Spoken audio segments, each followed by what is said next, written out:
Aptitude और aptitude, क्या ये दोनों भाई हैं, दोनों दोस्त हैं, दोनों बहनें हैं, या इनका आपस में क्या मुकाबला है? Let's see. अगर आपने ये वीडियो देख ली तो आपको एटीट्यूड और एप्टीट्यूड के बारे में क्लियर अंडरस्टैंडिंग्स हो जाएंगी। तो पहले हम देख लेते हैं कि एटीट्यूड क्या होता है। एटीट्यूड को डिफाइन किस तरह किया जाता है कि जी attitude refers to an individuals overall evaluation, feelings and disposition towards people, situation, objects और कंसेप्ट्स। यानी आपकी ओवरऑल परसेप्शन किसी शख्स के बारे में, किसी चीज़ के बारे में, किसी जगह के बारे में, या किसी ऑब्जेक्ट के बारे में, या किसी सिचुएशन के बारे में, वो आपका एटीट्यूड होता है। Attitude is related to perception, emotions and beliefs, यानी आपके ख्यालात, आपके जज्बात और आपके बिलीव्स का इससे रिलेशन होता है। कंपोनेंट्स क्या क्या हैं जी एटीट्यूड के? एटीट्यूड कंसिस्ट ऑफ कॉग्निटिव यानी बिलीव्स और थॉट्स होते हैं, इमोशंस एंड बिलीव फीलिंग्स होती हैं, एक्शंस एंड रिस्पॉन्स होते हैं, ये सारे इसके कंपोनेंट्स होते हैं। असेसमेंट क्या होती है कि attitude are more challenging to measure objectivity. आप किसी को नंबर वाइज नहीं बता सकते कि जी ये इसका एटीट्यूड क्या है, आप उसको सब्जेक्टिव वे में एक्सप्लेन कर सकते हैं। अहमियत क्या है इसकी? Attitude has a significant impact on behaviour, decision making and interaction with others. आपका जो एटीट्यूड है वो शो करता है कि आप कैसा बिहेव कर रहे हैं। कहा जाता है कि जो 1 करोड़ रुपए की गाड़ी अगर उसके साथ पंक्चर शुदा टायर है तो वो नहीं चल सकती। तो अगर आपका नेगेटिव एटीट्यूड है तो आप ज़िंदगी में कामयाब नहीं हो सकते।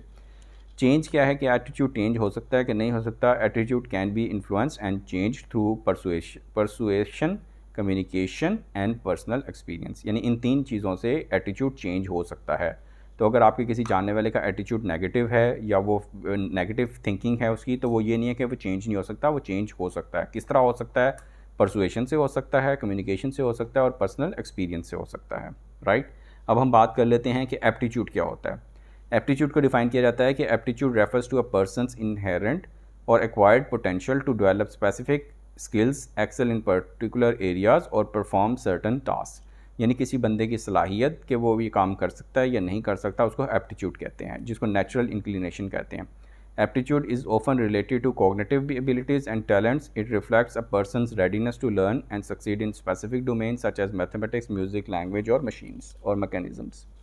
कंपोनेंट्स क्या क्या हैं, यानी कि क्या पार्ट्स हैं इसके एप्टीट्यूड के? जी aptitude can encompasses various types such as cognitive, numerical, verbal, spiral and mechanical. Assessment अगर आपने करनी हो कि एप्टीट्यूड कैसा है, वो ऑनलाइन भी हो जाती है और इसके सेल्फ असेसमेंट टेस्ट भी होते हैं। इंपॉर्टेंस क्या है कि जो हम अपने करियर पाथ में और एजुकेशन फील्ड में किस तरफ जाना चाहिए, हमें एप्टीट्यूड देख के जाना चाहिए। डेवलपमेंट क्या है कि आपने इसको ट्रेनिंग के ज़रिए, एक्सपीरियंस के ज़रिए और पर्सनल कोचिंग के ज़रिए एप्टीट्यूड आपका चेंज किया जा सकता है, बेहतर किया जा सकता है। दोनों में in summary aptitude relates to a person natural और acquired potential for specific skills और knowledge, while aptitude pertains to a person's emotional and cognitive response to various aspects of life. Both concepts are important and can significantly influence an individual's choice, behavior and success. तो aptitude हो गया आपकी सलाहियत और attitude हो गया आपका perception about anything. तो उम्मीद है आप लोगों को ये दोनों के फ़र्क आए होंगे, समझ आ गई होगी। फिर भी अगर कोई क्वेश्चन है तो फीडबैक दीजिएगा। आप सबके टाइम का बहुत शुक्रिया।